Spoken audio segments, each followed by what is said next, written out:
ওকে, share দিবেন।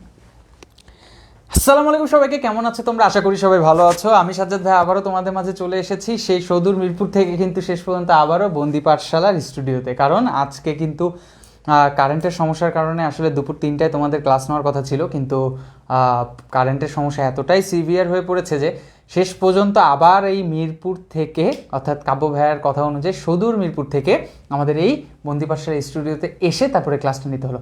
তাই তোমাদের অনেকক্ষণ অপেক্ষা করিয়েছি, সেই জন্য আমি এক্সট্রিমলি সরি এবং ক্ষমা প্রার্থী। আশা করি আজকের ক্লাসটা অনেক জাঁকজমক হবে। এবং তোমরা অনেকে আমাকে মেসেজ দিয়েছিলে, ভাইয়া আপনি ক্লাস নেবেন না, আপনার ক্লাস না নিলে আমরা পড়তে পারতেছি না। তো শেষ পর্যন্ত কিন্তু আমরা চলে আসলাম। সো এখন কিন্তু আজকে আমরা ঠিক বোটানির মতো চেষ্টা করব জুলজিতেও তোমাদেরকে সেমভাবে সাজেশন দেওয়া। তার আগে তোমরা আমাকে একটু বলে নাও যে তোমরা কি ঠিক মতো আমার কথা শুনতে পাচ্ছ কি না। গ্রুপ শেয়ার হয়েছে ভাই? আচ্ছা, সো তোমরা আমাকে অবশ্যই জানিয়ে দাও। আর তোমরা অবশ্যই তাড়াতাড়ি তোমাদের হচ্ছে ফ্রেন্ডদেরকে মেনশন করে ফেলো, কারণ তোমাদের এই ফ্রেন্ডদের মেনশন করার মাধ্যমে কিন্তু ক্লাসটা আরও জাঁকজমক হবে। এবং দ্রুত তোমরা তাড়াতাড়ি তোমাদের ফ্রেন্ডদেরকে মেনশন করে দাও, কারণ আজকের ক্লাসটা খুব দ্রুত নিয়ে নেওয়া হবে, কারণ একটু পরে আবার তোমাদের ম্যাথ ক্লাস শুরু হবে। তো সেই পর্যন্ত আমরা চেষ্টা করব যে তোমাদের যতটুক পারি, যেভাবে পারি আমরা তোমাদেরকে সর্বোচ্চ পরিমাণ সাজেশন দিয়ে তোমাদেরকে হেল্প করব। এবং এই সাজেশনগুলোর উপর কিন্তু আসলে টোটালি ডিপেন্ডেন্ট হওয়া যাবে না। আমি আবারও বলছি যে এই সাজেশনের উপর তোমাদের টোটালি ডিপেন্ডেন্ট হওয়া যাবে না, কারণ তোমরা অনেকে ভাবতে পারো যে আরে ভাইয়া তো বায়োলজি সাজেশন দিছে, একেবারে মানে টপ টু বটম কমন পড়ছে। হ্যাঁ, আমরা সাজেশনটা দেওয়ার চেষ্টা করি এই কারণেই যাতে তোমাদের কমন পড়ে, কিন্তু তার মানে এই না যে আমরা কিন্তু সবসময় বদ্ধপরিকর যে তোমাদেরকে 100% বলবো যে তোমাদের এই সাজেশনটা আসবে। এটা তোমাদেরকে দেওয়া হয় এই কারণে যাতে তোমরা এই যে এতদিন ধরে এত কষ্ট করে পড়াশোনা করেছো, এই সাজেশনের মাধ্যমে যদি তোমাদের মানসিক প্রেশারটা একটু রিলিভ হয়। তাছাড়া আরেকটা কারণে তোমাদের দেওয়া হয় যাতে তোমরা এই জিনিসটা বুঝতে পারো যে এতগুলো পড়ার মাধ্যমে এত টপিকের মধ্যে কোন কোন টপিকগুলো আসলে আমাদের ইম্পর্টেন্ট বা পড়া উচিত। তো আমি আশা করি তোমাদের সব ফ্রেন্ডদেরকে মেনশন দিবা। আমরা অনেকেই কিন্তু আমাকে বলেছিল যে ভাইয়া তাড়াতাড়ি আপনি চলে আসেন। আমি দেখতে পাচ্ছি যে যতটা রেসপন্স আমি মেসেঞ্জারে কিংবা আমাদের গ্রুপে পেয়েছি, ততটা রেসপন্স কিন্তু আমি ভিডিওর মধ্যে পাচ্ছি না। তোমরা দ্রুত মেসেজ তোমাদের ভিডিওর মধ্যে, অর্থাৎ এই লাইভের মধ্যে তোমাদের ফ্রেন্ডদেরকে মেনশন করে দাও। আমি এখনই শুরু করে দিব। আরেকটা কথা বলে রাখছি যে আমার ক্লাস শেষ হওয়ার সাথে সাথে কিন্তু তোমাদের শুভ ভাইয়ের ম্যাথ ক্লাস শুরু হবে। তো আশা করি যারা ম্যাথের স্টুডেন্টরা রয়েছে তারা কিন্তু অবশ্যই ওই ক্লাসে অ্যাটেন্ড করবে। এবং সেই সাথে চলো আমরা আজকে বায়োলজির তোমাদের বেশ কিছু গুরুত্বপূর্ণ সাজেশন দিব। এবং মাঝখানে আরেকটা কথা বলে রাখি যে তোমাদের বোটানিতে যেমন একটা গান গেয়ে কিন্তু তোমাদের মনোরঞ্জন করেছিলাম, অর্থাৎ তোমাদের মনের কথা প্রকাশ করেছিলাম যারা পরীক্ষার আগের রাতে পড়তে বসো, তখন আজকেও কিন্তু জুলজির জন্য একটা স্পেশাল গান থাকবে। তো যারা যারা আসলে ভিডিও কাট করতে চাও আমি বলবো তখন তোমরা একটা সময়টা জেনে নিবা, পরে ভিডিও কিন্তু কাট করে অবশ্যই সব জায়গায় ছড়িয়ে দিবা। তো যাই হোক, সর্বপ্রথম আমরা যেটা নিয়ে আলোচনা করব সেটা হচ্ছে আমাদের তোমাদের হৃদয় ভাই যেহেতু কালকে রক্ত সঞ্চালন এবং প্রাণী শ্রেণীবিন্যাস নিয়ে তোমাদের ক্লাস নিয়েছে এবং সেই সাথে সাজেশনও দিয়েছে, তো আমি এই অধ্যায়েরও সাজেশন দিব। তোমার হৃদয় ভাইয়ের সাজেশনে আমার সাজেশন প্রায় সেমই থাকবে। তাই আমি আগে চেষ্টা করব যে যেই অধ্যায়গুলো আসলে হৃদয় ভাই নিতে পারেনি মানে নেয়নি, সেই অধ্যায়গুলো দিয়ে আগে শুরু করি। তো সর্বপ্রথম আমি জানো যে আমি কিন্তু সবার প্রথমে যেই স্টুডেন্টদেরকে সবচেয়ে বেশি ফোকাস করি তারা হচ্ছে ফাঁকিবাজ স্টুডেন্ট। ফাঁকিবাজ স্টুডেন্টদের জন্য আমি সর্বপ্রথম যে অধ্যায়টা ধরবো সেটার নাম হচ্ছে আমাদের রুই মাছ। সো আমাদের প্রথম সাজেশন ক্লাসে প্রথম অধ্যায় থাকবে হচ্ছে রুই মাছ। তো আমি সর্বপ্রথম রুই মাছের এমসিকিউ এবং সিকিউ এই দুটো সাজেশন দিতে যাচ্ছি। আমি জানো যে যারা অলরেডি আমার বোটানি সাজেশন ক্লাসটা করেছে, আমি সবচেয়ে ইম্পর্টেন্ট সাজেশন অর্থাৎ ইম্পর্টেন্ট টপিকগুলো থেকে শুরু করে আস্তে আস্তে নর্মাল টপিকের দিকে যাই। কোনটা সৃজনশীল 3-এর জন্য আসতে পারে, কোনটা সৃজনশীল 4-এর জন্য আসতে পারে, কোনটা সৃজনশীল 1 এবং 2-এর জন্য আসতে পারে, সেগুলো কিন্তু আমি তোমাদেরকে বলে দিব। সেই সাথে এমসিকিউ আলাদাভাবে ছোট ছোট করে আমি তোমাদেরকে বলে দেওয়ার চেষ্টা করব। তো আমি চেষ্টা করেছিলাম যে আজকের ক্লাসে তোমাদের কিছু টপিক বুঝাবো, কিন্তু আসলে সকল পরিস্থিতির শিকারে আমরা আসলে তোমাদেরকে শুধুমাত্র সাজেশনটাই দিব। তো ইনশাল্লাহ কালকের ক্লাসে যদি তোমাদের সাথে দেখা হয় তাহলে কালকের ক্লাসে চেষ্টা করব তোমাদেরকে বেশ কিছু অধ্যায় পড়িয়ে দিতে, কারণ হৃদয় ভাই কিন্তু অলরেডি তোমাদের ক্লাসটা নিয়ে নিয়েছে এবং আমি জানি যে ও তোমাদের খুব সুন্দরভাবে রক্ত এবং প্রাণী শ্রেণীবিন্যাসটা বুঝিয়ে দিয়েছে। তো সেই সাথে আমরা সর্বপ্রথম ইম্পর্টেন্ট যে টপিক, অর্থাৎ আমাদের সৃজনশীল 4-এর জন্য সবচেয়ে ইম্পর্টেন্ট টপিক হচ্ছে রুই মাছের হৃৎপিণ্ড। আরে ভাইয়া আপনি এই যে দেখেন রুই মাছের হৃৎপিণ্ড কিন্তু আঁকতে হবে, সেই সাথে মানুষের হৃৎপিণ্ড আঁকতে হবে। সো সর্বপ্রথম রুই মাছের হৃৎপিণ্ড, রুই মাছের হৃৎপিণ্ডের গঠন, ঠিক আছে, রুই মাছের হৃৎপিণ্ডের গঠন। এখন ঘটনা হচ্ছে এই কোশ্চেনটা একটু কন্ট্রোভার্সিয়াল টাইপের কোশ্চেন, হয় কখনো সৃজনশীল 4-এ আসতে পারে, কখনো 2-এ আসতে পারে। এই জন্য আমি এটাকে স্টার দিয়ে রাখতেছি। তোমরা সিকিউ 4-এর জন্যই পড়ো, কারণ যেটা 4-এর জন্য পড়তে পারবা সেটা 2-এর জন্য লিখতে তোমরা ইজিলি পারবা। 2 নাম্বার যেটা বলবো সেটা হচ্ছে আমাদের পটকা, খুবই খুবই খুবই ইম্পর্টেন্ট। গঠন, বর্ণনা প্লাস হচ্ছে তার কাজ। পটকা, যেটাকে তোমরা বায়ুথলি বলে থাকো, চকচকে সাদা থলির মতো অংশ, যেখানে হচ্ছে CNO অর্থাৎ কার্বন ডাইঅক্সাইড, অক্সিজেন, নাইট্রোজেন। এই নোটভিত্তিকটাও কিন্তু চলে আসতে পারে যে পটকার মধ্যে কোন গ্যাস আসলে থাকে না, তো এটা মনে রাখার একটা শর্টকাট হয়ে হচ্ছে CNO অর্থাৎ কার্বন ডাইঅক্সাইড, অক্সিজেন, নাইট্রোজেন। তো দেখো পটকা যদি গঠনের কথা বলি তাহলে এটা হচ্ছে তোমাদের সিকিউ 3-এর জন্য আসতে পারে, অর্থাৎ সৃজনশীল 3-এর জন্য আসতে পারে, আর 4টা অনেক সময় সিকিউ 4-এর জন্য আসতে পারে। তবে তোমরা একটা কথা মনে রাখো, যে কোনো একটা কোশ্চেন আসবে, হয় বায়ুথলি বা পটকার কাজ আসতে পারে, অথবা বায়ুথলি বা পটকার গঠন সৃজনশীল 3 নাম্বার আসতে পারে। এরপরে তোমাদেরকে যেটা বলবো সেটা হচ্ছে আরেকটা ইম্পর্টেন্ট টপিক, সেটা হচ্ছে ধমনী, ধমনীতন্ত্র, ধমনীতন্ত্র, আর একটা হচ্ছে শিরাতন্ত্র। এখন কথা হচ্ছে যে ভাই তাহলে তো সবই দিয়ে ফেললেন। আসলে ধমনীতন্ত্রের মধ্যে কিন্তু সবচেয়ে ইম্পর্টেন্ট হচ্ছে বহির্বাহী ব্রাঙ্কিয়াল ধমনী, ঠিক আছে, বহির্বাহী। আর শিরাতন্ত্রের মধ্যে হচ্ছে তোমার সিস্টেমিক, ঠিক আছে, সিস্টেমিক, আর হচ্ছে রিনালটা খুবই ইম্পর্টেন্ট, রিনালটা অনেকবার আসে। তবে বহির্বাহী ব্রাঙ্কিয়াল ধমনীটা আমি চেষ্টা করবো একটু বোঝানো, যদি সময় থাকে ইনশাল্লাহ বহির্বাহী ব্রাঙ্কিয়াল ধমনী 1 নিমিষে তোমাদেরকে বুঝাই দিব, খুবই ইজি, ছবিটা দেখে অনেকে ভয় পেয়ে যাও। সো এগুলো হচ্ছে সৃজনশীল 3-4-এর জন্য ইম্পর্টেন্ট, ঠিক আছে, এগুলো হচ্ছে সিকিউ 3 প্লাস হচ্ছে সৃজনশীল 4, এগুলো তোমরা খুব ভালো করে পড়বা। এবং আরেকটা কথা ভুলে গেছি, যেটার নাম হচ্ছে ফুলকার গঠন, ফুলকার গঠন চিত্রসহ, গঠন চিত্রসহ তোমাদেরকে একটু দেখানোর চেষ্টা করি। দেখো যে কোন কোন কোন চিত্রটা তোমরা আসলে আঁকার চেষ্টা করবা। তোমাদের ফুলকার গঠনের চিত্রটা তোমাদেরকে দেখিয়ে দিই। তোমরা এই যে দেখো গ নাম্বার চিত্র, আমি জানি না তোমরা দেখতে পাচ্ছ কিনা, এই গ নাম্বার চিত্রটা, এই যে লম্বচ্ছেদে যে সবার লাস্টের যে চিত্রটা, এটা আঁকা প্র্যাকটিস করবা। আর বর্ণনা কিন্তু একেবারে ছোট, ফুলকার গঠন, হেমি ব্ল্যাঙ্ক, হোলো ব্ল্যাঙ্ক, তারপর হচ্ছে ল্যামিনা, তারপর হচ্ছে ফুলকা আর্চ, এই 4-5টা কথা কিন্তু লিখে দিলেই হবে। একটা কথা মনে রাখবা, বায়োলজির জন্য সবচেয়ে বেশি ইম্পর্টেন্ট যেটা, বায়োলজির সবচেয়ে বেশি ইম্পর্টেন্ট যেটা, সেটা হচ্ছে চিত্র।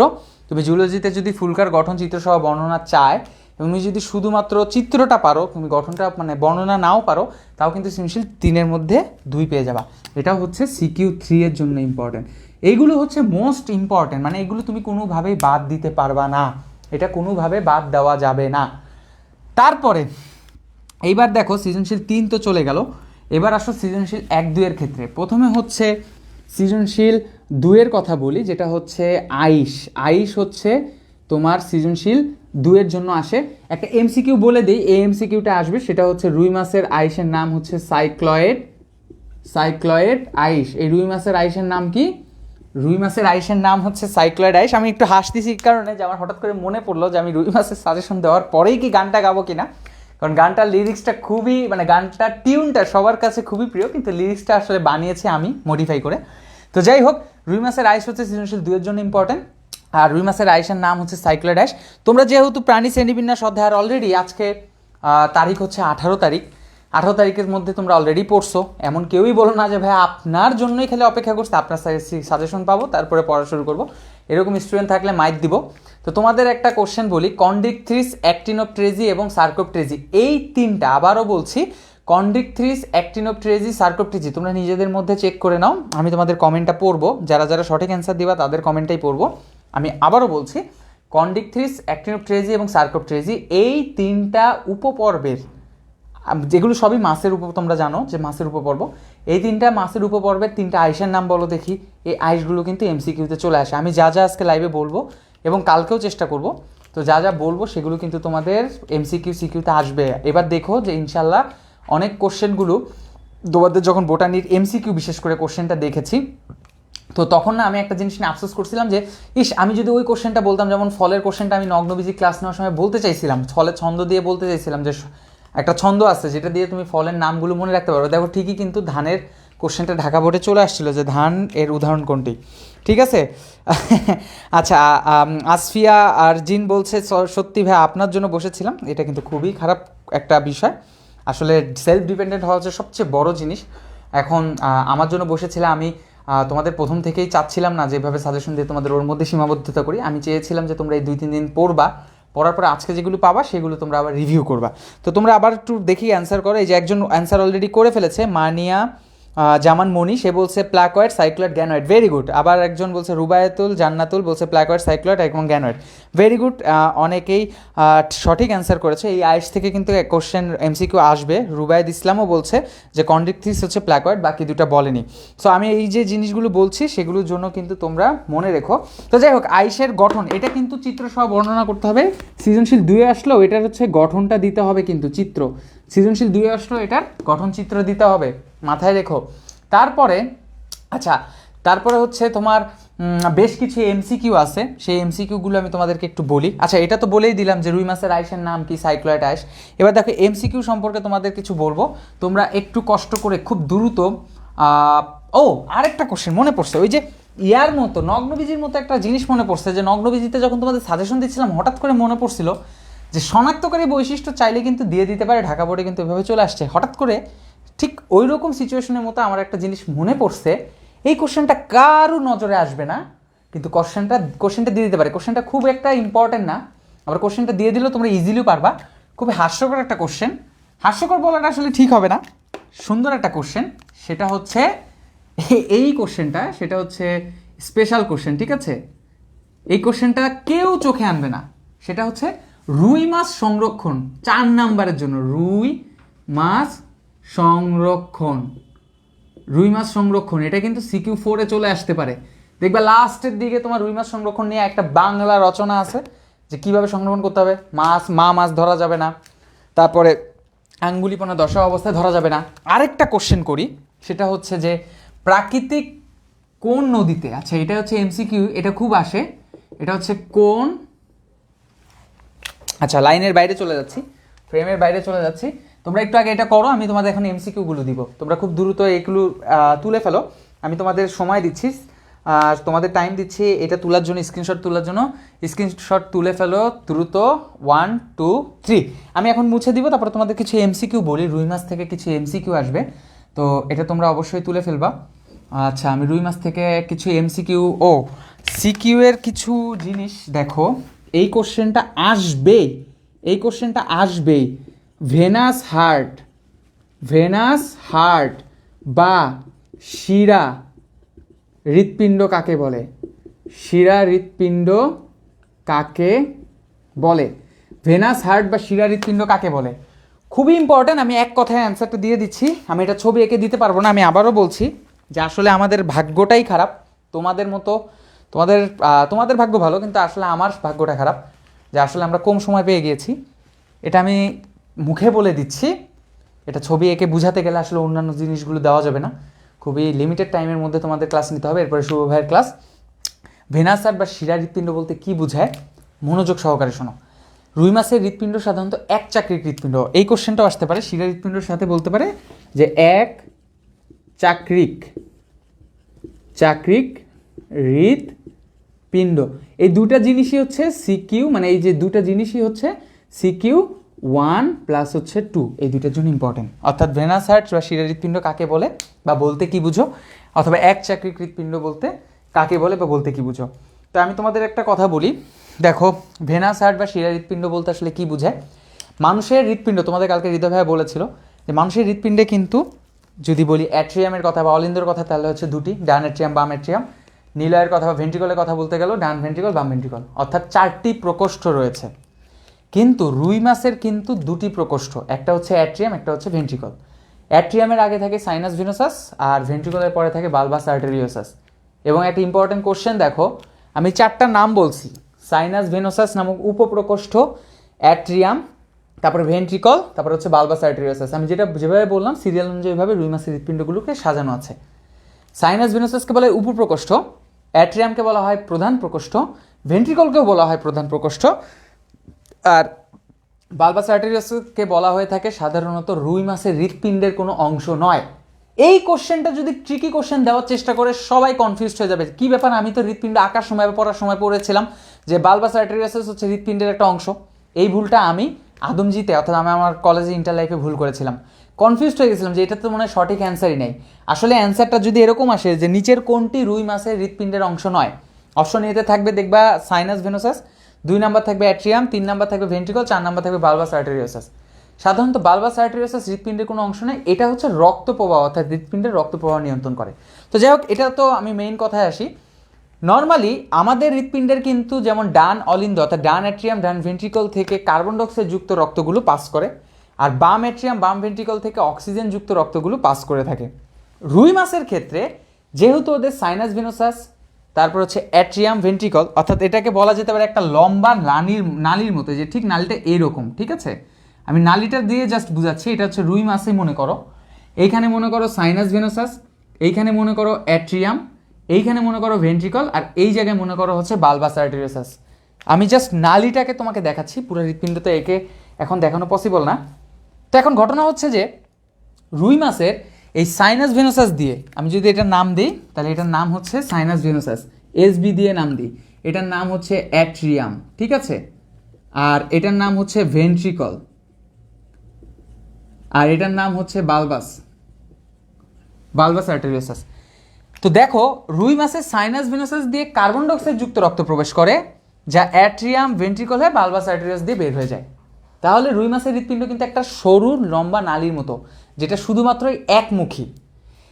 যেহেতু রুই মাছের এই হৃৎপিণ্ড একমুখী, তাই এর নাম হচ্ছে এক চাকরিক হৃৎপিণ্ড। 2 নাম্বার পয়েন্ট, যেহেতু এই হৃৎপিণ্ড দিয়ে এক চাকরিক, যেহেতু অর্থাৎ এক দিক দিয়েই মুখী, এটা কিন্তু বিপরীত দিক দিয়ে আসতে পারে না। যেমন আমাদের দুটা মুখ বলা যেতে পারে, একটা হচ্ছে ডান দিকে, একটা হচ্ছে বাম দিকে হৃৎপিণ্ডের, কিন্তু রুই মাছের যেহেতু একমুখী, আর এর ভিতর দিয়ে শুধুমাত্র ওয়ানলি ওয়ান কার্বন ডাইঅক্সাইড যুক্ত রক্ত, কি যুক্ত রক্ত, কার্বন ডাইঅক্সাইড যুক্ত রক্ত আমাদের এই হৃৎপিণ্ডের ভিতর দিয়ে প্রবেশ করে, তাই এর নাম হচ্ছে ভেনাস হার্ট বা শিরা হৃৎপিণ্ড। ভেনাস হার্ট বা শিরা হৃৎপিণ্ড আসলে একই কোশ্চেন, ভেনাস হার্ট ইংলিশে বলা হচ্ছে আর শিরা হৃৎপিণ্ড আসলে বাংলায় বলা হচ্ছে। সেটা দুটা কোশ্চেন মনে করার আসলে কোনো কারণ নেই। ভেনাস হার্ট বা শিরা হৃৎপিণ্ড আসলে আমাদের একই অংশের, অর্থাৎ একই ভাই, যমজ ভাই, কিন্তু জাস্ট আমাদের কোশ্চেনটা এরকম, ঠিক আছে। সো আমি এভাবে বলতে চাই যে আমাদের এই কোশ্চেনটা আসবেই, এটাকে মার্ক করে রাখো, এটা আসবেই। দেখো কালকে বলতেছি 20 তারিখে পরীক্ষা না আসলে তাহলে আমাকে বইলো, Sylhet board, Barishal board, Jessore board, Khulna, Bogura, যা আছে যত বোর্ড আছে 8-10টা 20টা পুরো বাংলাদেশে যত বোর্ড আছে সব বোর্ডে দেখবে এই কোশ্চেনটা আসার সম্ভাবনা আছে। শিরা হৃৎপিণ্ড বা ভেনাস হার্ট বলতে কী বুঝো, বা এক চাকরিক হৃৎপিণ্ড বলতে কী বুঝো, এই কথাটা মনে রাখবা, ঠিক আছে। সো আমাদের এইটা হচ্ছে আমাদের রুই মাছের মধ্যে একটা ইম্পর্ট্যান্ট কোশ্চেন, ঠিক আছে। এটা হচ্ছে CQ2 এর জন্য আসে, কাবার 1-এর জন্য আসে। তো আমি কিছু MCQ এর কথা বলি, তোমরা এটা তুলে ফেলো। আমরা সময় দিচ্ছি তোমাদেরকে 5 সেকেন্ডের মতো, 1 2 3 4 5। আমি তোমাদের এটা এখন মুছে দিচ্ছি, ঠিক আছে। রুই মাছের এই অংশ মুছে দিচ্ছি, এবার একটু MCQ এর সাজেশন দিই। এটা হচ্ছে MCQ এর সাজেশন। আমি খুব ফাস্ট আগানোর চেষ্টা করতেছি, কিন্তু আমি চেষ্টা করব আসলে তোমাদেরকে সম্পূর্ণ দেওয়া। আল্লাহ আমাকে সহায়ক দান করুক, কারণ আমি যাতে কোনো কিছু মিস না দিই। দ্রুত আগাতে যেয়ে যদি কোনো কিছু মিস করে ফেলি তাহলে তো আবার সমস্যা। তো দেখো রুই মাছের MCQ এর মধ্যে কিছু MCQ কোশ্চেন আমি বলে দিই, যদি এই MCQ কোশ্চেন আসতে পারে। 1 নাম্বার কোশ্চেন, কত ডিগ্রি সেলসিয়াস তাপমাত্রার নিচে বাঁচতে পারে না? কত ডিগ্রি সেলসিয়াস, ঠিক আছে, ডিগ্রি সেলসিয়াস এর নিচে বাঁচতে পারে না, এটা হচ্ছে 14 ডিগ্রি সেলসিয়াস, তোমরা অলরেডি জানো। 2 নাম্বার হচ্ছে রুই মাছের খাদ্য, এটা আসতে পারে। 3 নাম্বার হচ্ছে রুই মাছের পাখনা বা ফিন যেটাকে বলে। তারপরে হচ্ছে 4 নাম্বার হচ্ছে রুই মাছের আইস, এইটা ইম্পর্টেন্ট। এই আইস দিয়ে দেখবা বহুপদী সমাপ্তি সূচক অবজেক্টিভ চলে আসছে। বহুপদী সমাপ্তি সূচক আমি আশা করি তোমরা সবাই জানো যে, ঠিক আছে, যে বহুপদী সমাপ্তি সূচক যে অবজেক্টিভগুলো আছে রুই মাছের আইসে কিন্তু প্রত্যেকটা জিনিস আছে, যে দেখবা তোমার বিভিন্ন অংশ রয়েছে, সেই অংশগুলো থেকে কিন্তু কোশ্চেন চলে আসে যে রুই মাছের আইস এই অংশগুলো নর্মালি কোনটা দ্বারা কি বোঝায়। যেমন ধরো সার্কুলা, তারপর হচ্ছে ফোকাস। যেমন সার্কুলা হচ্ছে তোমার বাৎসরিক বৃদ্ধি হিসাবে সাহায্য করে, সার্কুলি বা সার্কুলা যেটাকে বলা হয়, এইটা দ্বারা কিন্তু বাৎসরিক বৃদ্ধি, অর্থাৎ একটা রুই মাছ তোমরা দেখবে অনেকে পুকুর থেকে তুলে নিয়ে আসে তারপর আবার ছেড়ে দেয়। ছোটোবেলায় মনে করতাম কি যে এই রুই মাছ মনে হয় আরে কি বোকা, এত বড় বড় রুই মাছ সুন্দর মতো জাল দিয়ে ধরে আবার পুকুরে ছেড়ে দিচ্ছে, তাহলে কি কোনটা খাবে, আসলে কি চায়, জেলেরা কি চাইতো, খামারিরা কি চাইতো, আমি এটাই মনে করতাম। পরে যখন বড় হয়ে তোমাদের মতো রুই মাছ পড়লাম তখন বুঝতাম যে আসলে রুই মাছকে তুলে, রুই মাছকে তো আর একটা রুই মাছ তো আর পুরো পুকুরে চাষ করা হয় না, অনেক মানে হাজার হাজার রুই মাছ তোমার পুকুরে থাকে। তো ওই যে একটা ভাত টিপ দিলে যেমন সকল ভাতের অবস্থা বোঝা যায়, তেমন রুই মাছ দেখা যেত একটা উঠাইতো, উঠানোর পরে যখন দেখতো ওর আইসগুলো দেখতো, যেমন আইস বলতে এই সার্কুলি দেখতো, এই সার্কুলি মানে হচ্ছে বাৎসরিক বৃদ্ধি রেখা, সেই খাবারগুলো ঠিক মতো খেয়ে বৃদ্ধি পাচ্ছে কিনা। যারা খামার করে তারা অলরেডি জানে যে এই রুই মাছের নির্দিষ্ট সময়ে কতটুকু বৃদ্ধি পাওয়া উচিত বা পাচ্ছে, সেটা কিন্তু আসলে তারা জানে। সো এই জিনিসগুলো তোমাদের ওই জিনিসগুলো তোমাদের মনে রাখতে হবে যে রুই মাছের এই সার্কুলি দেখে কিন্তু আসলে আমাদের মনে রাখে যে কি বলে ওর বাৎসরিক বৃদ্ধি কেমন। 5 নাম্বার হচ্ছে কোন পাখনা চলতে সাহায্য করে, চলতে সাহায্য করে, এটা কিন্তু হচ্ছে পুচ্ছ পাখনা, ঠিক আছে। তারপর হচ্ছে 6 নাম্বার কোশ্চেন, 6 নাম্বার কোশ্চেন কোন টপিক থেকে পড়বা, আচ্ছা ধমনীতন্ত্র যখন পড়বা, ধমনীতন্ত্রের একটা অংশ আমি তোমাদেরকে একটু বলে দিই, যারা বিভিন্ন বই ফলো করো হয়তো বা পেজ নাম্বার তো তোমাদের মিলবে না, তো তোমাদের একটু বলে দিই যে ধমনীতন্ত্রের কোন অংশটা আসলে কোন অংশ থেকে তোমাদের এই কোশ্চেনটা আসে। তোমাদের একটা জিনিস একটু দেখি, পেজ নাম্বার সহ বলতে পারলে তো ভালো হইতো। ধমনীতন্ত্র এই যে দেখো, সেটা হচ্ছে ধমনীতন্ত্রের প্রধান নালিকাসমূহ, অর্থাৎ প্রধান নালিকাসমূহ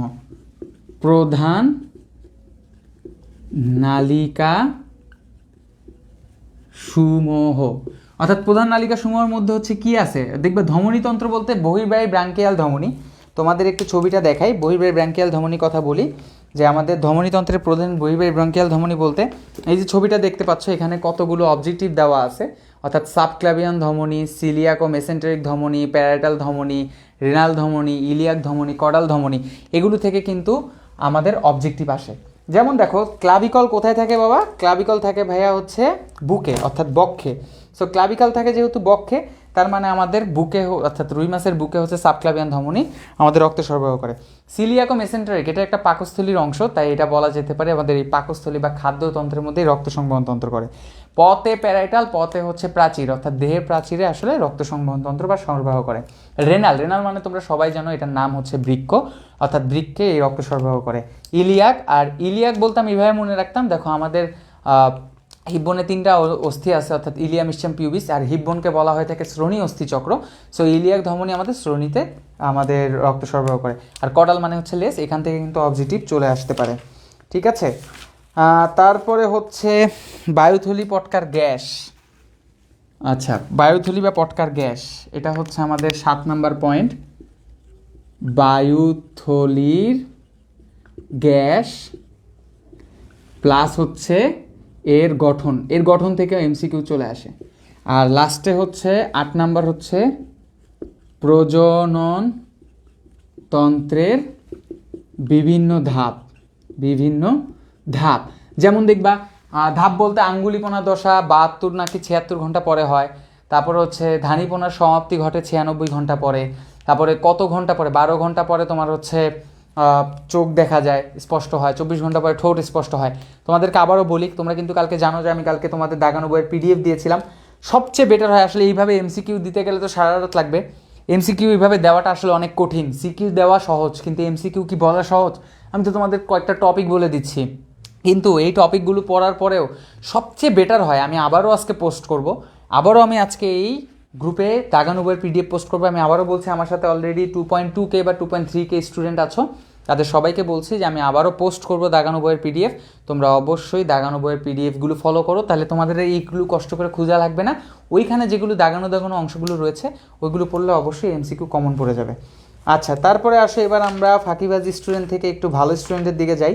যারা পরিপাক শোষণ নিয়ে আসলে পড়াশোনা করতে চাচ্ছ, অনেকে টার্গেট রাখছো পরিপাক শোষণ থেকে কোশ্চেন করবা, আমি তাদের জন্য এবার একটু পরিপাক শোষণ থেকে সাজেশন দিই।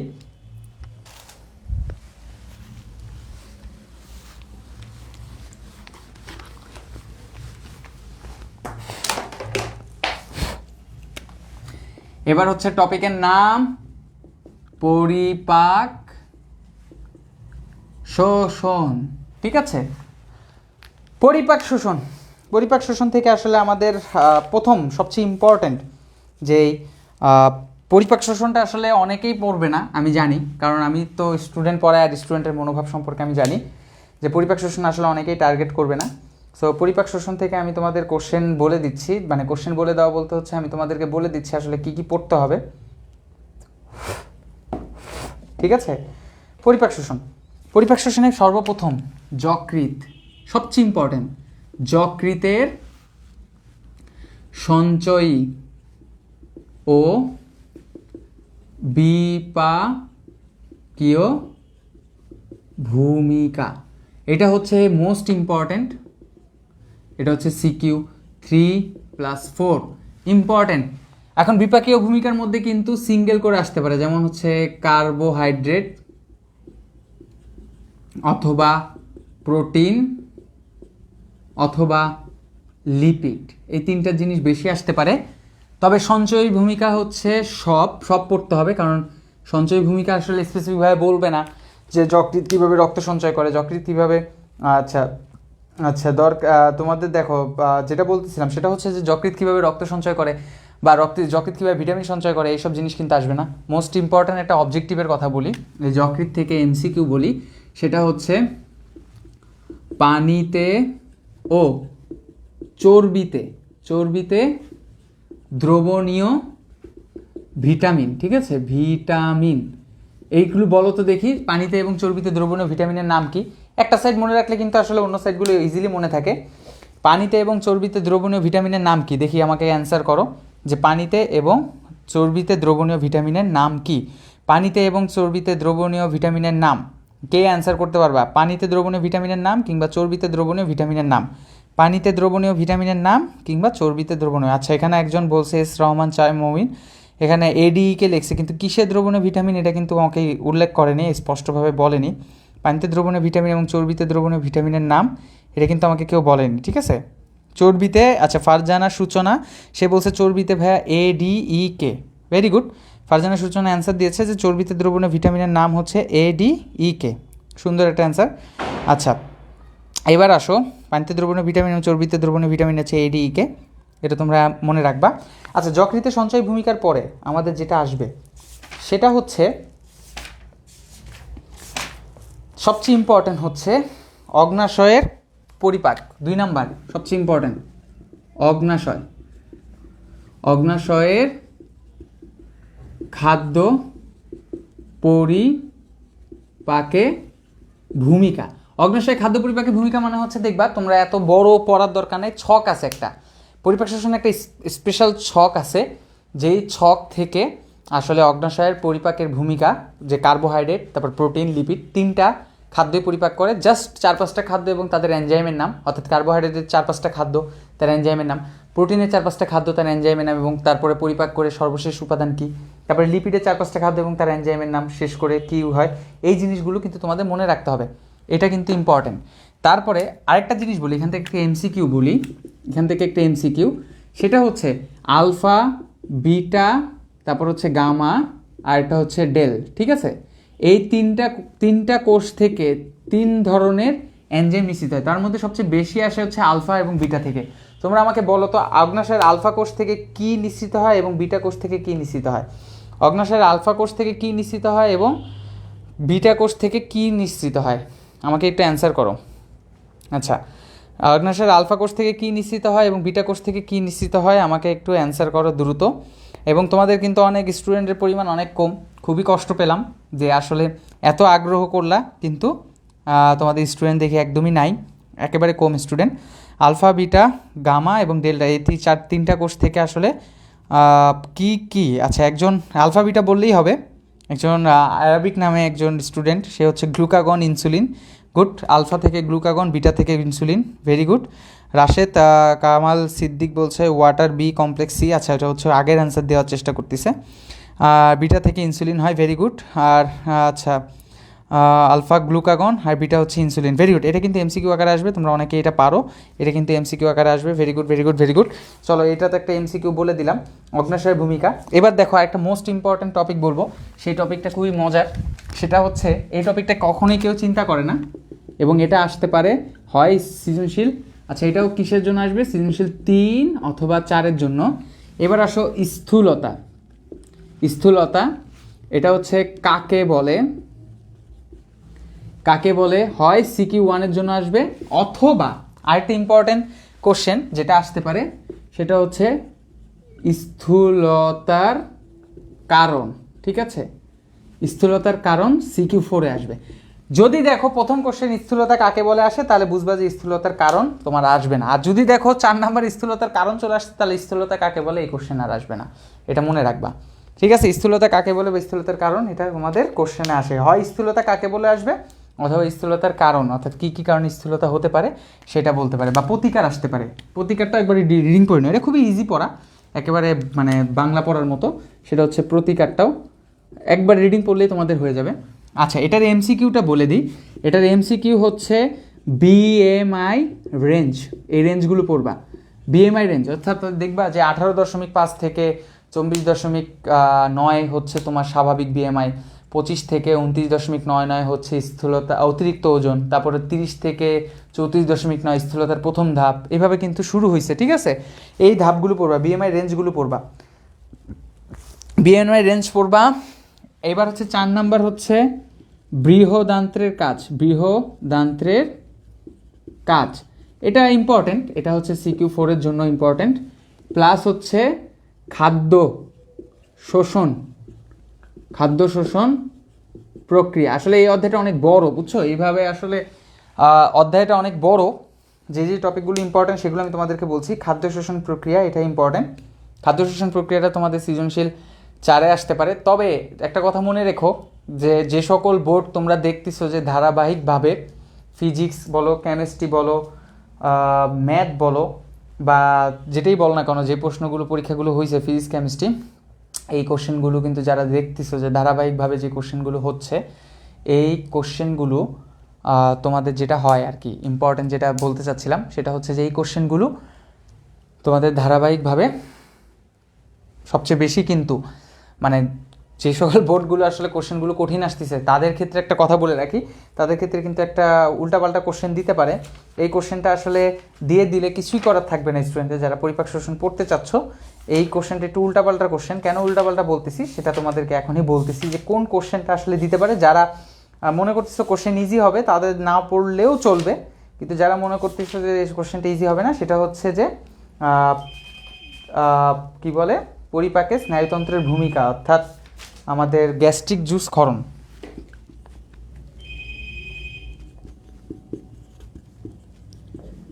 পরিপাকে স্নায়ুতন্ত্রের ভূমিকা, গ্যাস্ট্রিক জুস ক্ষরণ, এটা পড়তে পারো। যাদের মনে করো যে কোশ্চেনটা আসলে একটু উল্টাপাল্টা করতে পারে তাদের জন্য এটা ইম্পর্ট্যান্ট। যারা মনে করো যে না ভাইয়া কোশ্চেন উল্টাপাল্টা করবে না, তারা আসলে না পড়লেও সমস্যা নেই। পরিপাকে গ্যাস্ট্রিক জুসের ভূমিকা এটা কিন্তু ইম্পর্ট্যান্ট, এটা মাথায় রেখো। আর পরিপাকে হরমোনের ভূমিকা, এটা এমসিকিউর জন্য আসবে মাস্ট। 6 নাম্বার হচ্ছে পরিপাকে হরমোন এর ভূমিকা, এটা এমসিকিউ, এটা আসবে, এটা আসবেই, ইম্পর্টেন্ট, এখান থেকে একটা এমসিকিউ পাবা, ঠিক আছে। পরিপাকে হরমোনের ভূমিকা এটা হচ্ছে একটা এমসিকিউ, তোমরা 100% পাবা, এটা মাথায় রেখো। তোমরা একটু 2 মিনিট ওয়েট করো, আমি একটু আসতেছি।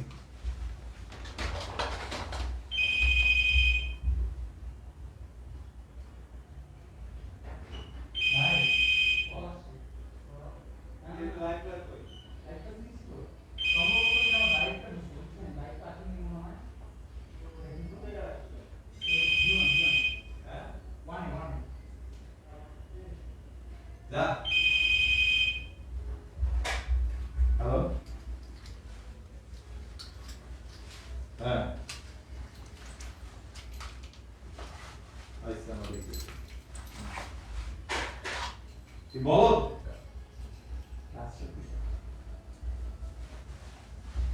চাবি কে উল্টা বলা জায়গা উল্টা বলা যায় ক্লাসটা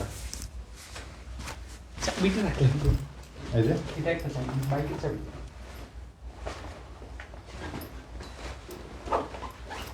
আবু ভাই আসেন সামনে ক্লাসে বহুত পোলা ভাই ডিস্টার্ব করা যাবে না ক্লাসে অনেক পোলা ভাই আচ্ছা নেক্সট দিন আমরা কই যাচ্ছি পোলা ভাই ইনশাআল্লাহ ইনশাআল্লাহ এবার আর মিস হবে না ভাই কেন এবার লাগা আমার পাড়া যাবে আপনার পাড়ায় কামার পাড়া হ্যাঁ হইছে কাম তাহলে আমার অথবা টঙ্গী সরকারি কলেজ হইছে কাম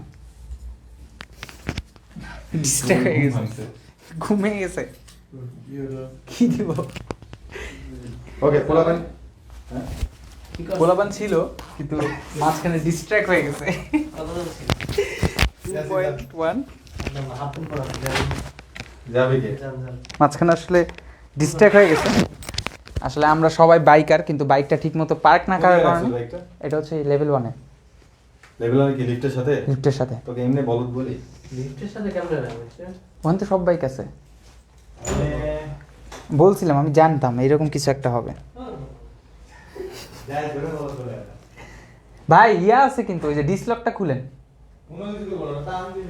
হয়েছে তাহলে আমার বাইকের জীবন আজকে শেষ আচ্ছা সরি তোমাদের ইন্টারাপশন করার জন্য আসলে সরি আসলে একটু ঝামেলা হয়ে গেছিলো ওই ঝামেলাটা আসলে সলভ করলাম আচ্ছা যাই হোক আমাদের এখন যেটা বলবো সেটা হচ্ছে যে আমাদের যে পরিপাকে হরমোনের ভূমিকা এটা কিন্তু খুবই ইম্পর্টেন্ট আসলে ক্লাসটা একেবারে নরম হয়ে যাচ্ছে আমরা এরপর একটা গান গাবো সেই গানটা হচ্ছে আমি পরিপাক শোষণ অধ্যায়টা দেওয়ার পরে আমি গাবো পরিপাকে হরমোনের ভূমিকা এখান থেকে কিন্তু বিভিন্ন ধরনের কোশ্চেন আসতে পারে যেমন গ্যাস্ট্রিন জি কোষ থেকে নিঃসৃত হয় আমি আবারও বলছি যে গ্যাস্ট্রিন জি কোষ থেকে নিঃসৃত হয় তারপরে সিক্রেটিন হচ্ছে তোমার সাধারণত ডিওডেনাম থেকে নিঃসৃত হয় তারপরে কোলেসিস্টোকিনিন তারপর হচ্ছে সোমাটোস্টেটিন এই সকল টাইপের যেটা পড়বা মানে এই হরমোনের ভূমিকা যেটা পড়বা সেটা হচ্ছে উৎস ঠিক আছে উৎস প্লাস হচ্ছে কাজ খুব একটা ইম্পর্টেন্ট না কিন্তু এই হরমোনের ভূমিকায় উৎসগুলো মানে অর্থাৎ যে হরমোনগুলো আছে গ্যাস্ট্রিন সিক্রেটিন তারপর হচ্ছে কোলেসিস্টোকাইনিন সোমাটোস্ট্যাটিন তারপর হচ্ছে কাইনিন তারপর পেপটাইড অ্যান্টেরোগ্যাস্ট্রিন এই সকল হরমোনগুলো কিন্তু তোমাদের এই উৎসগুলো থেকে কিন্তু এমসিকিউ আসবে এটা মাথায় রেখো আচ্ছা এছাড়া তোমাদের যেটা আসতে পারে সেটা হচ্ছে খুবই ইজি কোশ্চেন এটা তো বুঝতে পারতেছি এটা ইম্পর্টেন্টের লাইন তো এর মধ্যে একটা অন্যতম ইজি কোশ্চেন যেটা আসতে পারে সেটা হচ্ছে সিকিউ এর জন্য সেটা হচ্ছে পাকস্থলীর গঠন প্লাস প্রোটিন পরিপাক কারণ পাকস্থলীতে শুধুমাত্র প্রোটিন পরিপাক হয় আর অল্প পরিমাণ লিপিড পরিপাক হয় এটা খুব একটা ইম্পর্টেন্ট না তারপর মনে রেখো যে এটা এই কোশ্চেন করা মানে হচ্ছে যে কোনো বোর্ড চাচ্ছে যে এটা হচ্ছে তোমাদেরকে একটা ইজি কোশ্চেন দেওয়া হোক এই কারণে আসলে তোমাদেরকে এই কোশ্চেনটা দেওয়া হয়েছে সেটা হচ্ছে পাকস্থলী গঠন এবং প্রোটিন পরিপাক আচ্ছা যাই হোক মোটামুটিভাবে আমরা পাকস্থলীর অর্থাৎ আমাদের পরিপাক শোষণ থেকে দেওয়া হলো এখন কথা বলতে পারো যে ভাইয়া এর মধ্যে লালা গ্রন্থি আছে গ্যাস্ট্রিক গ্রন্থি আছে আর অন্যান্য অনেক গ্রন্থি আছে এই সকল গ্রন্থিগুলো কি খুব বেশি একটা ইম্পর্টেন্ট না আসলে এই সকল গ্রন্থি থেকে এতগুলো কোশ্চেন কিন্তু করা সম্ভব না তোমরা একটু কষ্ট করে এই কোশ্চেনগুলো একটু মনে রেখো ঠিক আছে তো লাস্ট কোশ্চেন যেটা ছিল সেটা হচ্ছে পাকস্থলী গঠন এবং প্রোটিন পরিপাক এটা মনে রাখবা এবং উপর থেকে আমার একটু মুছতে হবে কারণ এই অধ্যায়টা অনেক বড় এই অধ্যায়টা বড় হওয়ার কারণে আমি এখান থেকে একটু মুছে তোমাদেরকে আসলে দেওয়া লাগবে নিচের দিকে যেহেতু দেখা যাচ্ছে না ফ্রেমটা পাচ্ছে না তাই আমাকে নিচ থেকে না উপর থেকে দিতে হবে এবং আরেকটা ইম্পর্টেন্ট টপিক আসলে না দিলেই নয় মনটা চাচ্ছে কিন্তু আমি আসলে মনটা চাইলে কি করব সব কিছু তো আসলে পড়া যাবে না একেবারেই সময় কম একটা কথা বলে রাখি যারা অবশ্যই কোশ্চেন মানে অ্যান্সার করবা লালা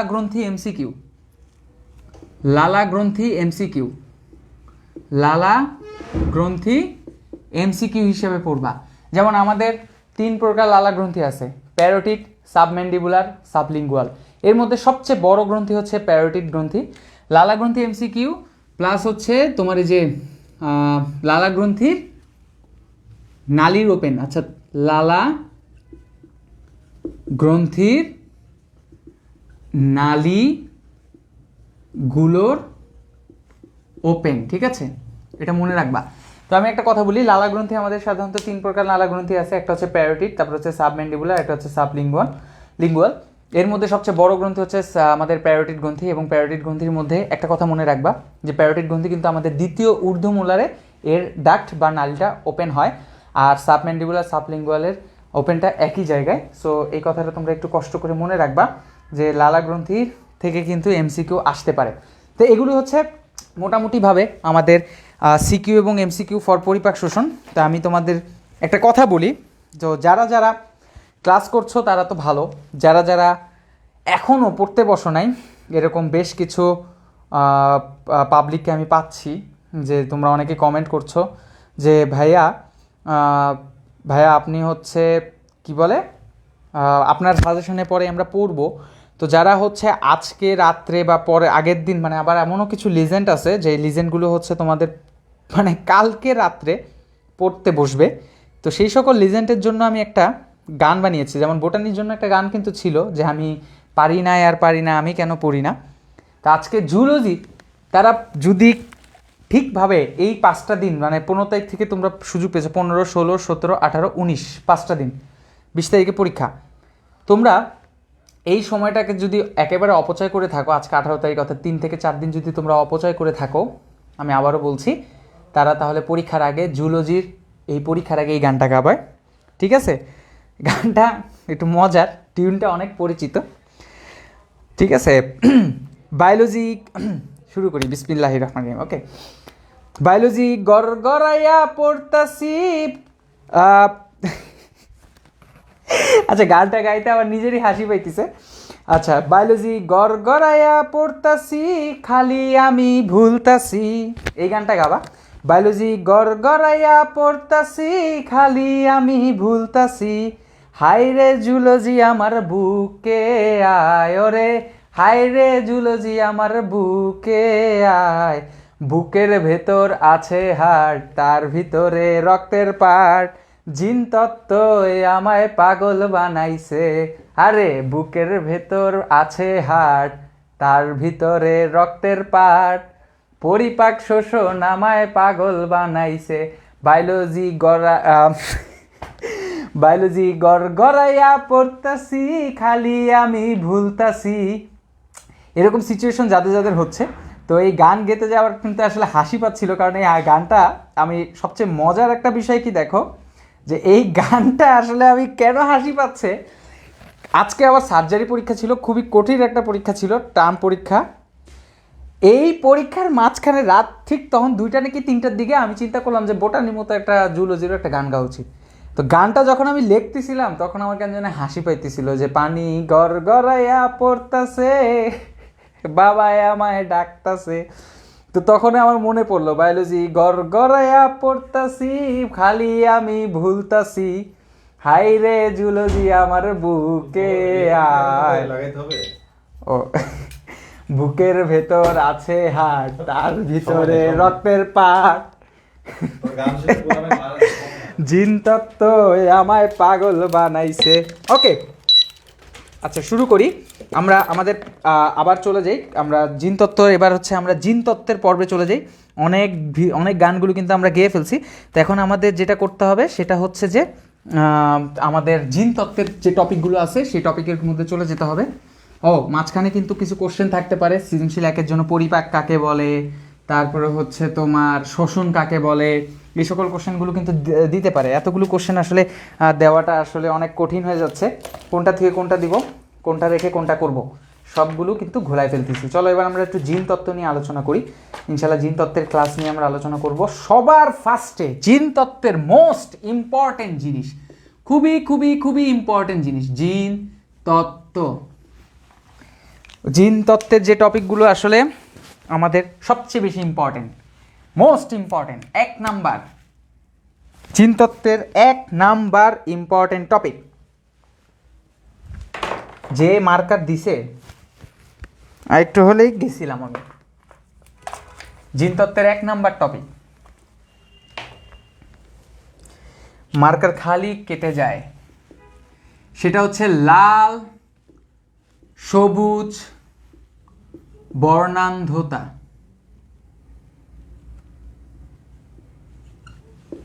মোস্ট ইম্পর্টেন্ট আসবেই, আমি এমন কোনো বোর্ডে দেখি নাই যে এই কোশ্চেনগুলো আসলে আসেনি।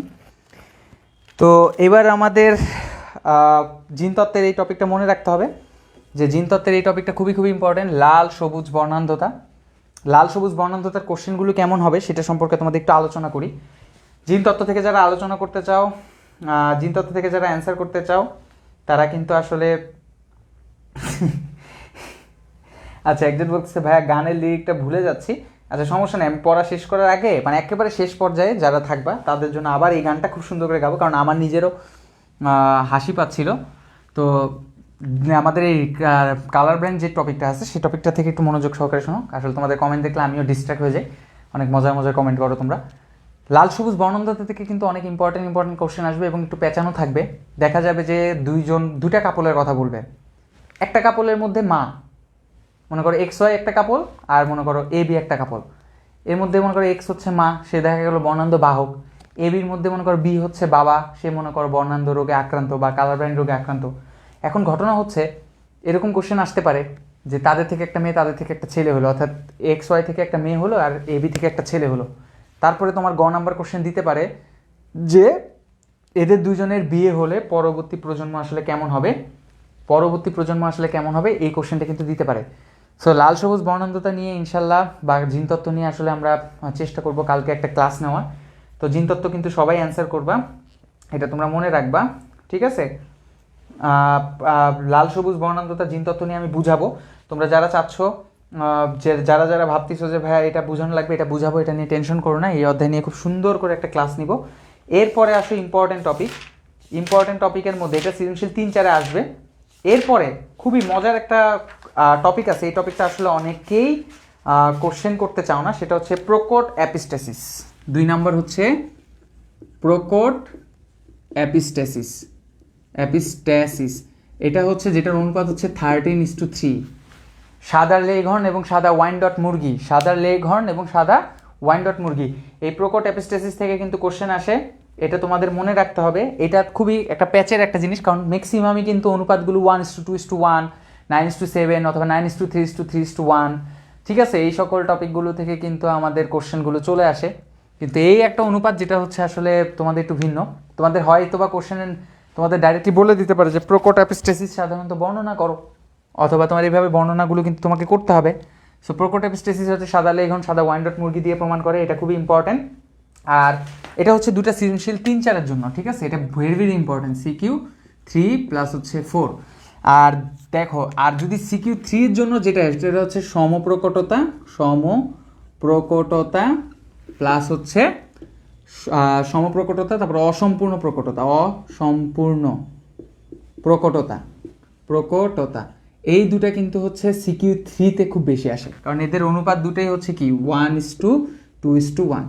সমপ্রকটতা আর অসম্পূর্ণ প্রকটতা সম্পর্কে যদি বলতে চাই, তো সমপ্রকটতা আর একটা হচ্ছে অসম্পূর্ণ প্রকটতা, এই দুটার ক্ষেত্রে যদি বলতে চাই, তো এই অসম্পূর্ণ প্রকটতা হচ্ছে তোমার যে সন্ধ্যামালতী ফুল নিয়ে ব্যাখ্যা করে, লাল ফুল আর সাদা ফুল।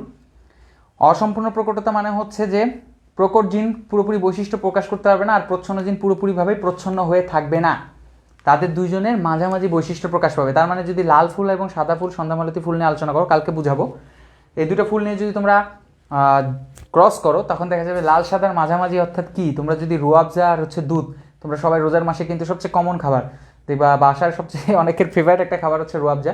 তো এই রুয়াবজা যদি দুধের সাথে মিশো, তোমরা অনেক সময় কী করো, রুয়াবজা পানির সাথে মিশো, খাইতে ভালো লাগে না।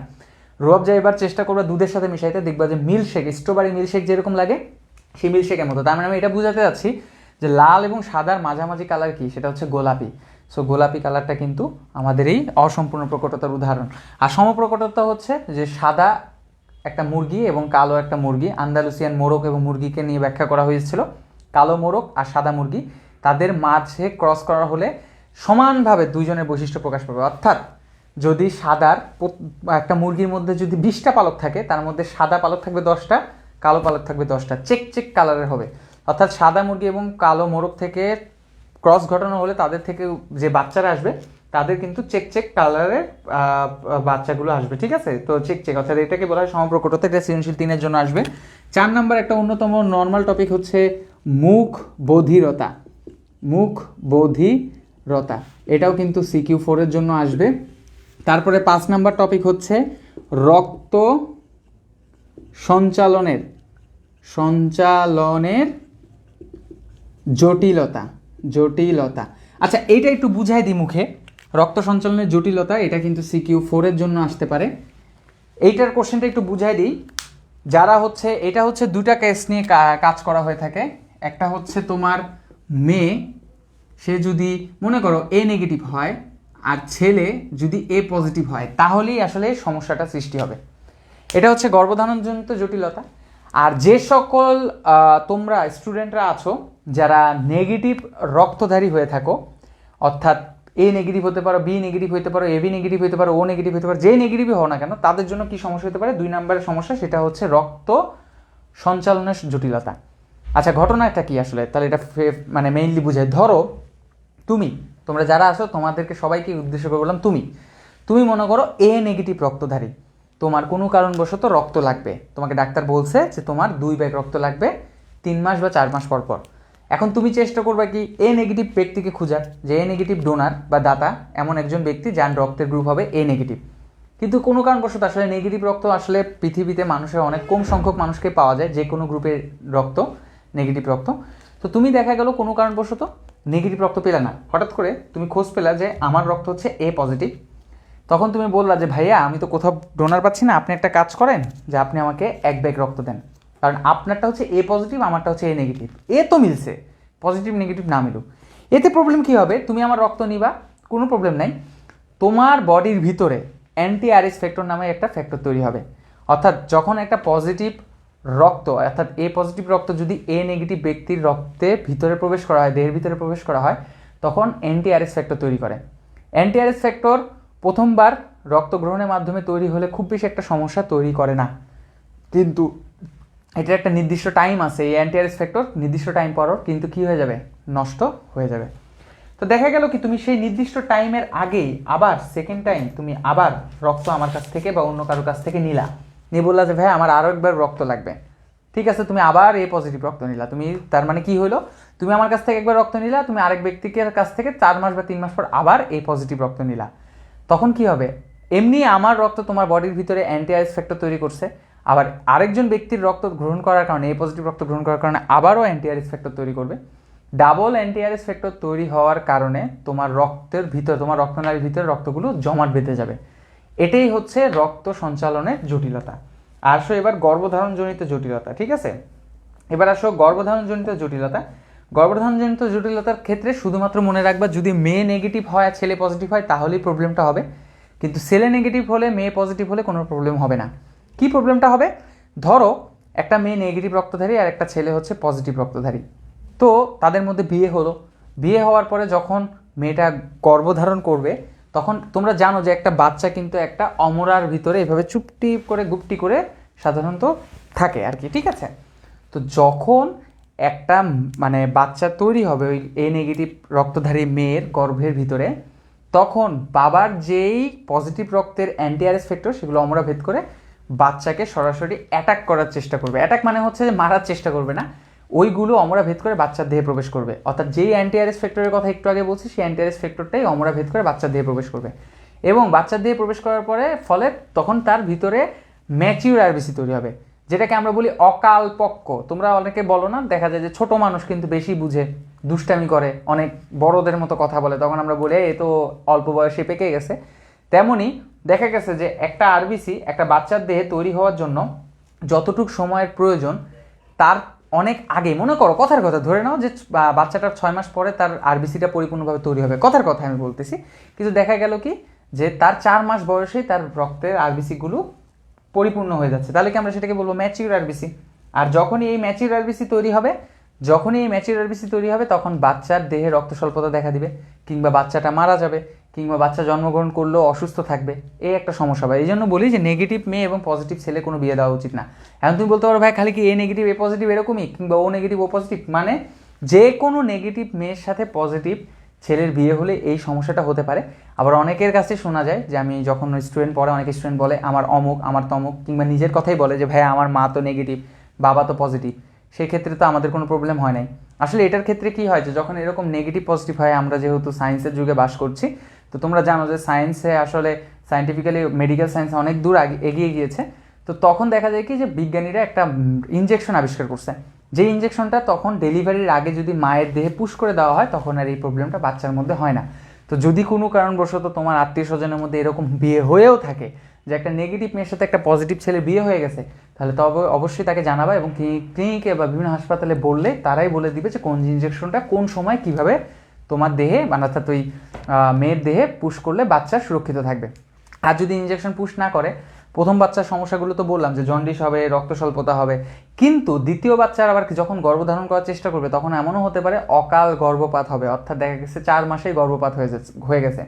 এখন একটা ভ্রূণ যদি 4 মাসেই বের হয়ে যায় তাহলে কি সে সুস্থ এবং স্বাভাবিকভাবে বেঁচে মানে বাইরে পৃথিবীর সাথে সামঞ্জস্য রাখতে পারবে?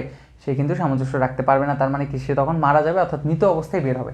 তো এই জন্য নেগেটিভ রক্তধারীর সাথে পজিটিভ রক্তধারীর মানে মেয়ে নেগেটিভ ছেলে পজিটিভ হলে বিয়ে করা উচিত না, চেষ্টা করা উচিত নেগেটিভের মধ্যে বিয়ে করা। এখন যদি বলে উল্টা কাহিনী যদি হয় ভাই যে মেয়ে পজিটিভ ছেলে নেগেটিভ, তাহলে কিন্তু কোনো সমস্যা হবে না। অর্থাৎ মেয়ে যদি পজিটিভ হয় ছেলে যদি নেগেটিভ হয় তাহলে কোনো সমস্যা হবে না। শুধুমাত্র একটা কন্ডিশনে প্রবলেম হবে, যদি মেয়ে নেগেটিভ হয় আর ছেলে হচ্ছে পজিটিভ হয়। দেখো তোমাদের গল্প আকারে মোটামুটিভাবে বললাম, ঠিক আছে? তোমরা এটা একটু মনে রেখো, এই জিনিসটা তোমরা বইয়ের মধ্যে পাবা, সো এটা নিয়ে টেনশন করার কিছু নেই। আচ্ছা, এইবার আসো আমাদের সিকিউ 1-2 এর কথা বলি, এটা খুবই ইম্পর্টেন্ট। 6 নাম্বার সিকিউ 1+2 একটা জায়গা থেকেই আসবে, এটা শুধুমাত্র এই জেনেটিক্সে না, আরও কয়েকটা জায়গা পাবে। সেই কোশ্চেনটা আমি বলে দিচ্ছি যে সিকিউ 1-2 আসলে কোন জায়গা থেকে পাওয়া। প্রথমে দিব হচ্ছে লিথাল জিন বলতে কি বুঝো, আর আরেকটা টপিক আছে যে টপিক থেকে কোশ্চেন আসবেই, সেটা হচ্ছে জিন তত্ত্বের ব্যবহৃত শব্দগুলি। জিন তত্ত্বের ব্যবহৃত শব্দ, এটা শুধুমাত্র সিকিউ 1 না, এর সাথে এমসিকিউ আসবে, অর্থাৎ সৃজনশীল 1-এর জন্য আসবে, আবার এমসিকিউ আসবে। এইটা কেউ কখনো বাদ দিবা না, কোনোভাবে বাদ দিবা না, আমি এটা বুঝাই দিচ্ছি। কারণ আমরা রুই মাছ পরিপাক শোষণ জিন তত্ত্বের সাজেশন দিয়েছি, আমি সর্বোচ্চ এখন তোমাদের দেখি চেষ্টা করি আরেকটা অধ্যায় দেওয়া যায় কিনা। কারণ তোমাদের হৃদয় ভাই কিন্তু অলরেডি রক্তের চ্যাপ্টার থেকে দিছে, রক্ত আর শ্রেণীবিন্যাস থেকে আমি একেবারে শর্ট সাজেশন দিব, কারণ অলরেডি তোমরা এই সাজেশনটা কিন্তু পেয়েছো। হৃদয় ভাই খুব সুন্দর একটা সাজেশন দিয়েছে, সো আমি চাচ্ছি আসলে অল্প একটা সাজেশন দিব, একেবারে বেশি না, একেবারে কম, মানে কম সাজেশন দিব। এই যে রক্ত এমসিকিউ সিকিউ তোমরা এই শিটটা কিন্তু অলরেডি পেয়েছো, তোমরা জানো যে হৃদয় ভাই কিন্তু তোমাদের এই গ্রুপে পোস্ট করছে। তোমাদের যেহেতু রক্ত এবং শ্রেণীবিন্যাস থেকে কোশ্চেন করছে, সো কোন কোন সিকিউ কোন কোন এমসিকিউগুলো আসলে কোশ্চেন আসবে সেই কোশ্চেনগুলো তোমাদের বলে দিয়েছে। তাই আমি রক্ত এবং শ্রেণীবিন্যাস থেকে একেবারেই কম সাজেশন দিব, যেগুলো মনে করো ভেরি ভেরি ইম্পর্টেন্ট, এত ডিটেলসে বলবো না যেহেতু তোমাদের হৃদয় ভাই বলে দিয়েছে। তো এই টপিকটা আমি চেষ্টা করবো যে জিনতত্ত্বের ব্যবহৃত শব্দগুলি, কারণ এই ছোট করে টপিক দেওয়ার একটা প্রধান কারণ হচ্ছে যে জিনতত্ত্বের ব্যবহৃত শব্দগুলিটা আমি তোমাদেরকে একটু বুঝাই দেওয়ার চেষ্টা করবো, একটু যদি ক্লাসটা আগানো যায় আর কি। তো এটা ইম্পর্টেন্ট, এটা তুমি কোনোভাবেই বাদ দিতে পারবা না। আরেকটা জিনিস হচ্ছে হিমোফিলিয়া কি, হিমোফিলিয়া কি প্রকারভেদ, আর এটা হচ্ছে মাসকুলার ডিস্ট্রফি কি, মাসকুলার ডিস্ট্রফি। আর এমসিকিউ এর জন্য আরেকটা ইম্পর্টেন্ট এমসিকিউ এর জন্য আরেকটা ইম্পর্টেন্ট ভিভিআই ইম্পর্টেন্ট হচ্ছে সকল সূত্রের নাম অনুপাত প্লাস হচ্ছে কি দ্বারা পরীক্ষা করা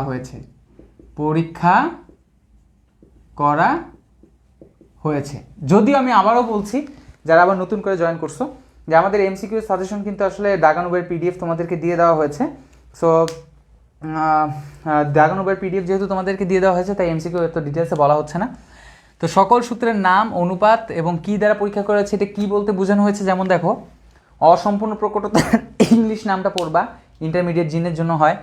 অসম্পূর্ণ প্রকটতার অনুপাত কি, যেমন 1:2:1, এটা কি দ্বারা পরীক্ষা করা হয়েছে, সন্ধ্যা মাল্টিফুল, শেষ। তারপরে হচ্ছে সমপ্রকটতা, আন্দালুসিয়ান মোরগ মুরগি দ্বারা পরীক্ষা করা হয়েছে। তারপর সমপ্রকটতার অনুপাত কি, 1:2:1। তারপরে হচ্ছে তোমার সমপ্রকটতা, যে যদি এক্সট্রা কোনো নাম থাকে, প্রথম সূত্রে এক্সট্রা কোনো নাম থাকলে, দ্বিতীয় সূত্রে এক্সট্রা কোনো নাম থাকলে এগুলো পড়বা। তারপরে হচ্ছে আরেকটা কোশ্চেন হচ্ছে, যেমন ধরো ওই যে তোমার যে প্রোকট অ্যাপিস্টেসিস, অ্যাপিস্টেসিস জিনিসটা কি, প্রোকট অ্যাপিস্টেসিস আসলে কি দ্বারা পরীক্ষা করা হয়েছে? প্রোকট অ্যাপিস্টেসিস হচ্ছে সাদা লেঘর্ন, সাদা ওয়াইনডট মোরগ মুরগি দ্বারা পরীক্ষা করা হয়েছে। তারপরে দৈত্য প্রচ্ছন্ন অ্যাপিস্টেসিস হচ্ছে তোমার মুখ বধিরতা দ্বারা প্রমাণ করা হয়েছে, এর অনুপাত হচ্ছে 9:7।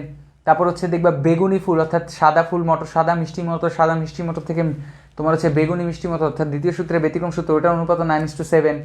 দ্বিতীয় সূত্রের অনুপাত হচ্ছে 9:3:1। এগুলো সব বইয়ের মধ্যে আছে। এই সকল টাইপের টপিকগুলো কি দ্বারা প্রমাণ করা হয়েছে, সূত্রগুলোর স্পেশাল কোনো নাম আছে কি, এবং হচ্ছে তার অনুপাত কত। অনুপাত থেকে একটা অবজেক্টিভ কালকে পাবা, এটা শিওর থাকো, অনুপাত থেকে একটা অবজেক্টিভ পাবা। আর একটা কোশ্চেন চলে আসে, সেটা হচ্ছে মটরশুঁটি কেন বেছে নেওয়া হলো, মানে মেন্ডেল কেন মটরশুঁটি বেছে নিলেন। এই কোশ্চেনটা এমসিকিউ এর জন্য, এটা হচ্ছে এমসিকিউ এর জন্য, সেটা হচ্ছে বহুপদীর এমসিকিউ আসে, সেটা হচ্ছে মেন্ডেলের মটরশুঁটি বেছে নেওয়ার কারণ। মেন্ডেলের মটরশুঁটি বেছে নেওয়ার কারণ দেখবে 7টা কারণ আছে। বহুবর্ষজীবী উভয় লিঙ্গ, একবর্ষজীবী উভয় লিঙ্গ, ফুলগুলো আকারে বড়, এই মেইন পয়েন্টগুলো, ঠিক আছে। এই জিনিসগুলো একটু মনে রাখবা, ঠিক আছে। আচ্ছা, এটা তোমরা মনে রাখবা। সো এই জিনিসগুলো তোমার অবজেক্টিভ আকারে আসবে, তাছাড়া দাগানো বইয়ের পিডিএফ, এগুলো তোমরা পড়ো মোটামুটিভাবে। সো এটা হচ্ছে জেনেটিক্সের। এবার আসো রক্ত, ঘাসফড়িং আর শ্রেণীতত্ত্ব, একেবারে শর্ট সাজেশন দিব, যেগুলো মোটামুটি আসবে, কারণ আমি এটা থেকে বেশি সাজেশন আবারও বলছি দিব না, কারণ হৃদয় অলরেডি দিয়ে দিয়েছে। সেটা হচ্ছে আমাদের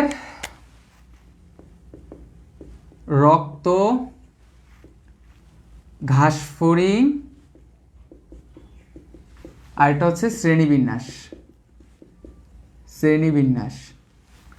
আচ্ছা, প্রথমে হচ্ছে ঘাসফড়িং এর কথা বলি।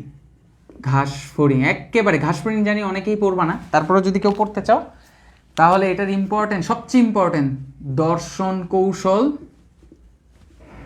অর্থাৎ সুপারপজিশন, অ্যাপোজিশন, দর্শন কৌশল। তারপর হচ্ছে রূপান্তর কাকে বলে, নিম্ফ কাকে বলে। তারপর হচ্ছে তোমার ওমাটিডিয়ামের গঠন,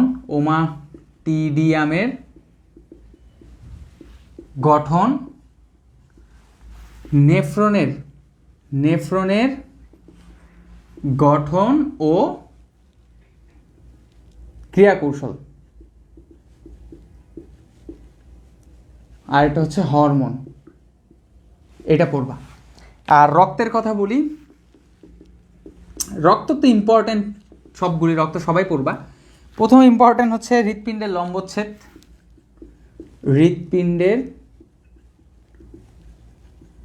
লম্বচ্ছেদ, এটা ইম্পর্টেন্ট। তারপর হচ্ছে সংবহন তন্ত্র। তারপর হচ্ছে মায়োজেনিক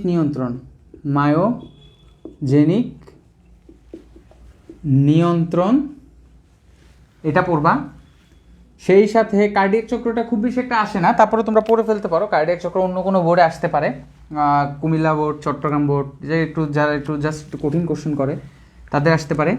রক্ত সংবহনতন্ত্র, হৃৎপিণ্ডের লম্বচ্ছেদ, সংবহনতন্ত্র, মায়োজেনিক নিয়ন্ত্রণ। সংবহনের মধ্যে অবশ্যই কি পড়বা, সেটা হচ্ছে সিস্টেমিক প্লাস হচ্ছে পালমোনারি। তারপরে হচ্ছে লসিকার কাজ, রক্তের কাজ। তারপরে হচ্ছে তোমার রক্ততঞ্চনের প্রক্রিয়া। লসিকার কাজ, রক্তের কাজ, আর এটা হচ্ছে রক্ততঞ্চনের প্রক্রিয়া। রক্ততঞ্চনের প্রক্রিয়াটা কিন্তু আসতে পারে, খুবই ইম্পর্টেন্ট, এটা মনে রাখবা, রক্ততঞ্চনের প্রক্রিয়া। আর শ্রেণীবিন্যাস থেকে শ্রেণীবিন্যাস থেকে যেমন সিকিউ 1+2 হচ্ছে সিলমগুলো পড়বা, সিলম প্লাস প্রকারভেদ প্লাস উদাহরণ এমসিকিউ এর জন্য পড়বা।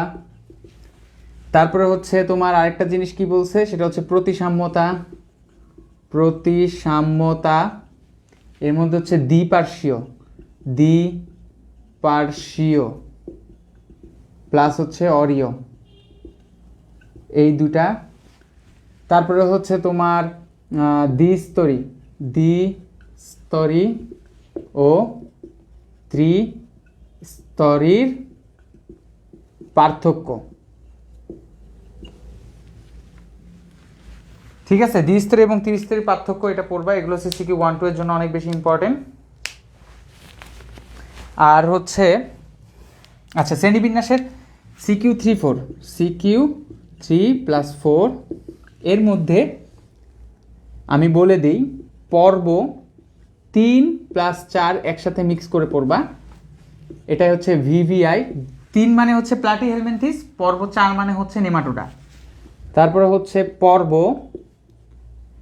5 অর্থাৎ মলাস্কা, 6 এবং 7 আর্থ্রোপোডা অর্থাৎ মলাস্কা আর্থ্রোপোডা। এটা ইম্পর্টেন্ট। এটা 3টা। এটা কেমনভাবে দিচ্ছি কেন, এই দেখো প্লাটিহেলমিনথিস আর নেমাটোডা এই দুটা মিলে একটা সৃজনশীল কোশ্চেন আসবে। ঠিক আছে, প্লাটিহেলমিনথিস নেমাটোডা মিলে আসলে একটা কোশ্চেন আসবে, আর নইলে হচ্ছে তোমার অ্যানিরিডা মলাস্কা আর্থ্রোপোডা মিলে একটা কোশ্চেন আসবে। ভেরি ভেরি ইম্পর্টেন্ট একটা টপিক বলি, সেটা হচ্ছে তোমার এই দুটা গ্রুপ অবশ্যই পড়বা। এই দুটো গ্রুপ কোনোভাবেই বাদ দেওয়া যাবে না।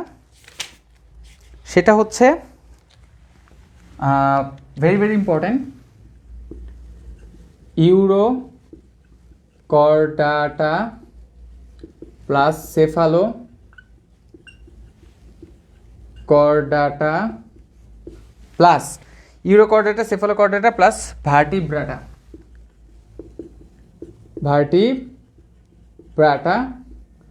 এটা হচ্ছে ভেরি ভেরি ইম্পর্টেন্ট, এটাকে স্টার দাও। আরেকটা গ্রুপ হচ্ছে ইউরোকর্ডাটা সেফালোকর্ডাটা, আরেকটা হচ্ছে Vertebrata.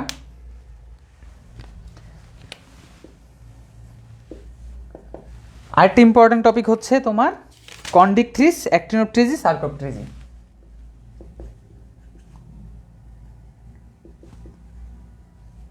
Plus actino plus circo.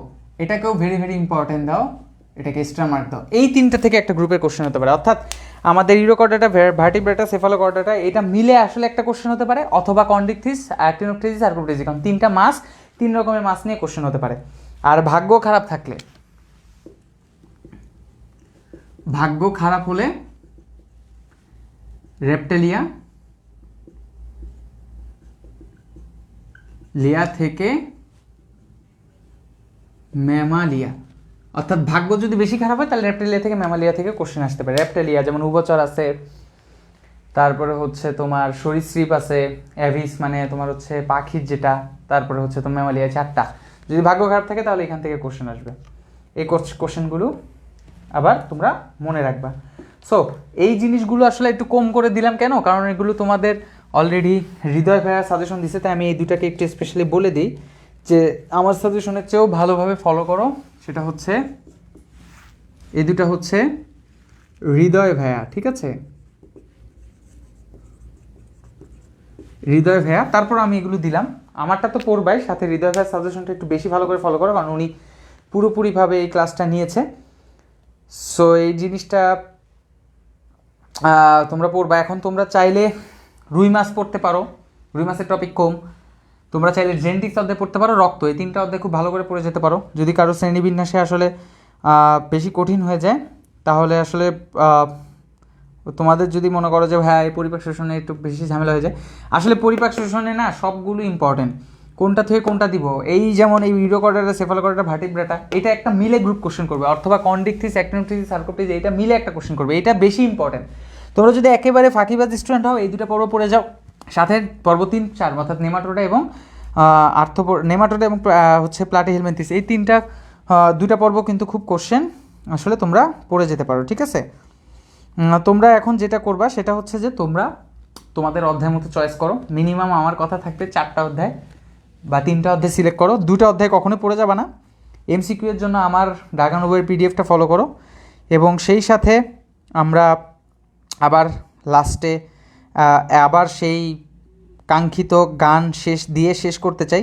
যারা আসলে তোমরা কি বলে একটু পরে ম্যাথ ক্লাস করবা, আর যারা আসলে এখনও পড়তে বসো নাই, তো গানটা আমি আবার একটু ভালো করে গাইতে চাই, যে গানটা আবার একটু ভালো করে গেয়ে যদি ক্লাসটা শেষ করতে পারি, ঠিক আছে?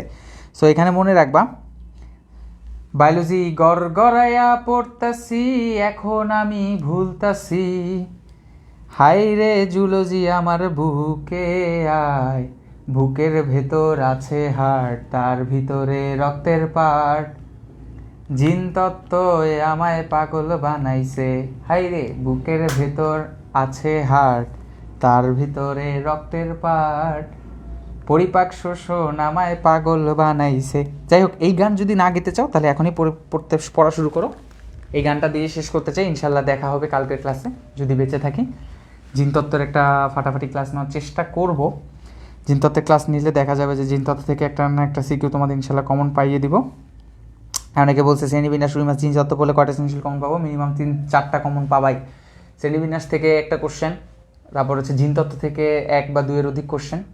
আবার একটা কোশ্চেন মনে রেখো যে হিমোফিলিয়া থেকে কোশ্চেন আসতে পারে, যে হিমোফিলিয়া কাকে বলে।